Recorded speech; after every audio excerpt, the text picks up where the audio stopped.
Vishakhapatnam was our next port of call, and this time the roads were much better and we flew along. Alan even let me drive for an hour and I felt much more confident this time.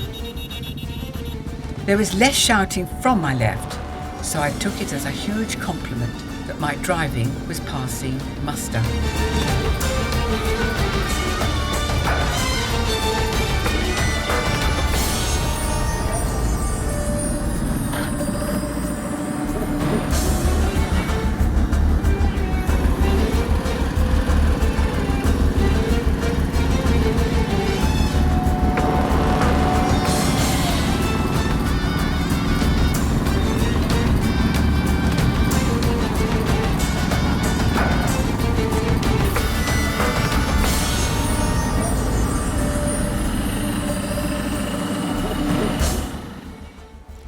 Journalists and photographers were again waiting for us when we arrived.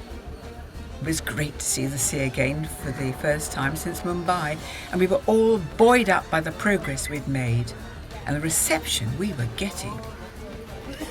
And we even managed to drive Queen Bee down a path to the back of the hotel for a photo shoot with a giant garden chess set. I'd been asked by Professor Rao to deliver a guest lecture to about 100 students at the Jitam Institute of Management. And I was struck when we arrived by how many students had made the effort to turn out on a Saturday morning.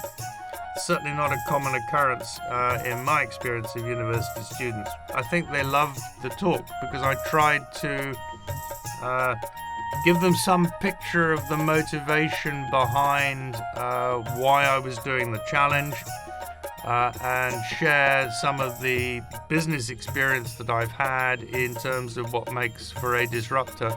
So the students, I think, were captivated when I talked about Gunj and how I discovered them and the nature of their work and the unique social entrepreneurial model that they've applied using the circular economy.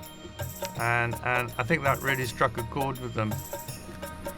After that, we were in absolutely great spirits. We had a fantastic experience at the university, wonderful people, hugely enthusiastic students, and we were setting off to go north on the last part of leg 1 to Gopal Pure. And we'd survived the terrible road conditions. We'd made it to the east coast. The Bay of Bengal is utterly beautiful, and we felt absolutely on a high. So we set off along the shoreline, and I decided to give Peter, our team coordinator, the driving seat for this leg and take a bit of a break because I'd worked quite hard on the lecture.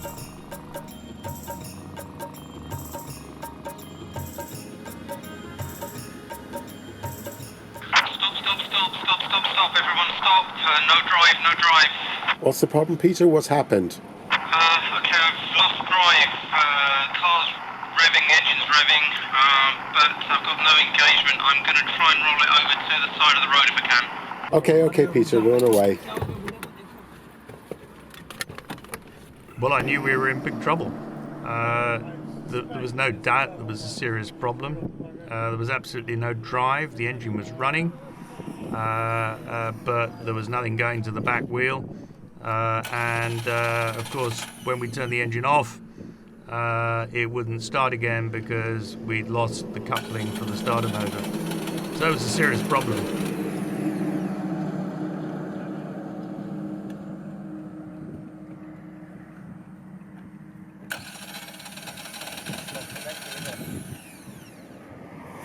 Your starter motor is not turning the engine, okay? The starter motor connects to the flywheel, so the flywheel's spinning, but it's not connecting with the engine. There's something that under the... When Peter lost power, yeah.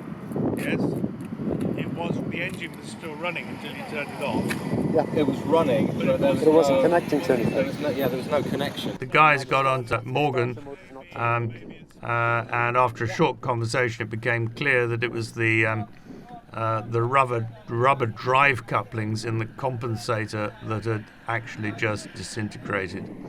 It's the bit that connects the engine to the transmission. If it's the rubber thing, then chances of finding one here are slim, and we'll have to get it shipped over, which is okay, but it just takes more time.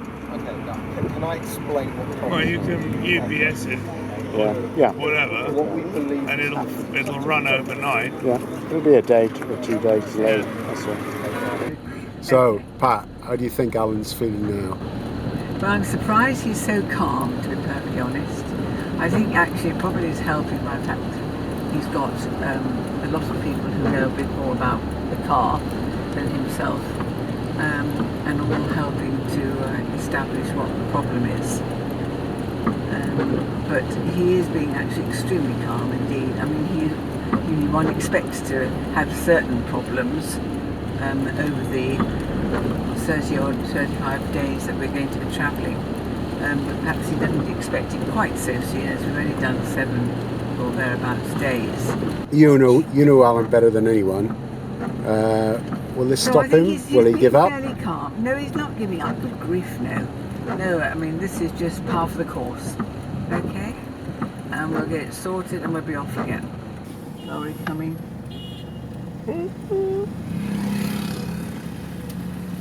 very gently.